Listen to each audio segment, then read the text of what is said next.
Voilà.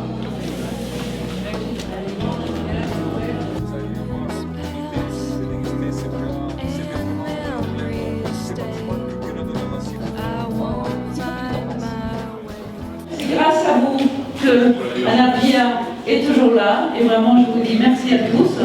Nous sommes des passionnés du voyage, donc nous sommes toujours une équipe assez de passionnés et de fidèles. Donc cette année 2014 pour Anapia a été une année vraiment de beaucoup de repérages, de voyages et toujours on a eu une croissance à 2 chiffres, donc on est vraiment très très contents de notre année. Nous avons toujours une équipe comme je vous dis, de fidèles. Et donc ce soir, on va commencer la soirée par donc une présentation par Aldo Parodi, qui est le directeur de l'office, on va dire, OSEX, Officine des tourismes extérieurs. Il le dit pas pour moi. Il venait spécialement de Paris pour nous parler de la gastronomie.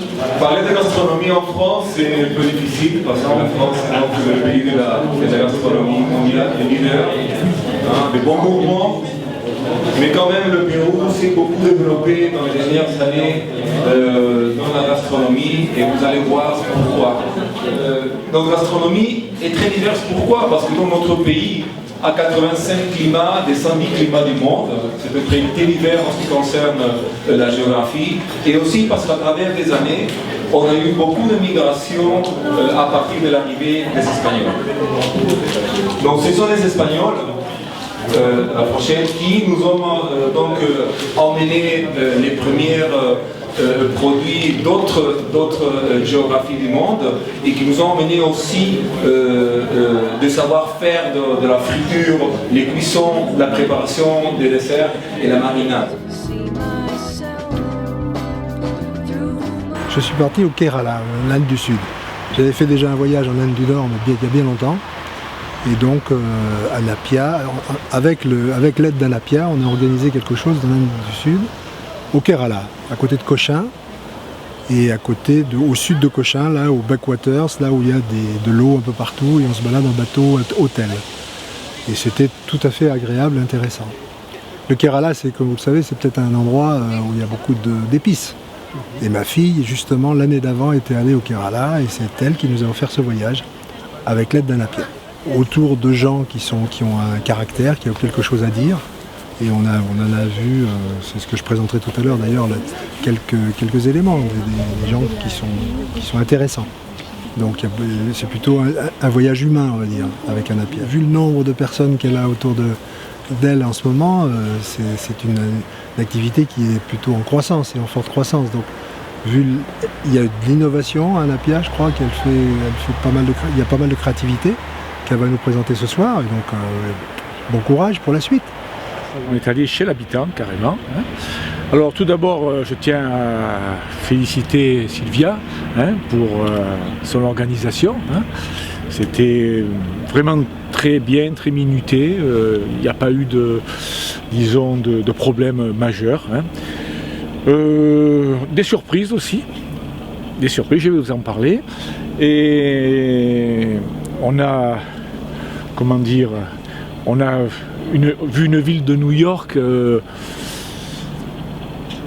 très contrastée, pleine d'émotions. D'abord les surprises, on sort de l'aéroport, on pensait avoir un taxi jaune new-yorkais. Surprise de Sylvia, une belle limousine noire. Déjà, on se prenait déjà pour des Américains, à peine avoir mis les pieds sur le sol américain. Moi, je leur souhaite de continuer comme ça. Elle a une équipe formidable apparemment. Et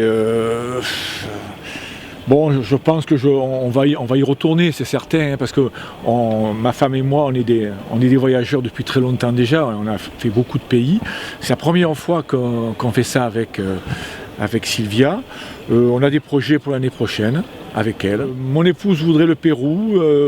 Moi, je suis tenté par le Japon. Ça fait un peu loin, mais je pense qu'après New York, le Japon, ça doit bien aller ensemble. Alors, un voyage très long, mais qui s'est bien passé dans l'ensemble. C'est le temps de voyage qui paraît long parce qu'on doit changer d'avion, faire plusieurs escales, des temps d'attente. Mais une fois arrivé, on oublie vite le temps passé dans les avions, dans les attentes, et on a pu profiter pleinement de ce voyage. On a visité plein de temples, on a fait du rafting, on a fait De l'éléphant, de l'éléphant, oui, on a escaladé le Mont Batour, on a nagé avec les on a nagé dauphins. avec les dauphins. Toi, te rappelles quoi? Qu'est-ce qui Qu'est-ce t'a que tu plu? voudrais dire, toi? Il y avait un temple où en fait il y avait le temple et à côté ils mettaient de l'eau et il y avait plein de sources qui remontaient. Ça, c'est le Water Palace.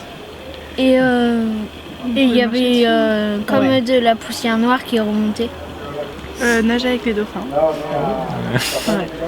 Puis on a nagé avec eux dans une piscine et on est aussi allé les voir En mer. en pirogue en mer. Qui veut aller où là? Tahiti. Tahiti, Tahiti pour tout le monde? Alaska. pour nous. Alaska, Alaska, Mexique. Mexique. Ben, bon Un joyeux anniversaire et qu'elle continue le plus longtemps possible. Qu'elle arrive à monter et à encore faire rêver d'autres personnes comme elle nous Et a de fait plus en rêver. plus de personnes. C'est trop bien ce qu'elle fait. On attend beaucoup d'exotisme aussi. On voulait un voyage personnalisé à la hauteur d'un voyage de noces puisqu'on vient de se marier il y a tout juste un mois. Donc voilà, on voulait quelque chose de sur mesure, on voulait découvrir ce pays et voilà, être surpris. On voulait rechercher quelque chose d'original qui sorte un peu des sentiers battus et éviter de tomber sur un voyage qu'on aurait pu faire ou que d'autres auraient pu faire. Mais on a bien été aidés effectivement par l'agence Anapia, notamment par Laure. Donc voilà, on a bien été pris en main et la préparation, c'est surtout à eux qu'on le doit. C'est une destination que je ne connais pas du tout, donc l'Amérique du Sud. Donc c'est un pays qui fait rêver de par ce qu'on a pu entendre ou voir comme reportage à la télé. Et voilà, ça doit être probablement une culture extrêmement différente de celle qu'on connaît ici. Donc voilà, le goût de la découverte. J'ai appris que le climat était très varié selon les différents coins du pays et la cuisine également. On en a eu un petit exemple qui était sympathique. Voilà, donc je pense que ce sera un voyage qui sera vraiment intéressant. Un bon anniversaire à Anapia et puis qu'elle continue effectivement dans sa lancée et qu'elle puisse proposer encore des voyages encore longtemps et qu'on puisse en profiter. Oui. Et, je dirais que c'est un mode de tourisme qui est attractif parce que ça tourne autour d'une certaine éthique, du côté solidaire, accueil, échange avec les habitants et c'est ce côté-là qui est intéressant et donc pourvu qu'elle continue sur sa lancée. Merci.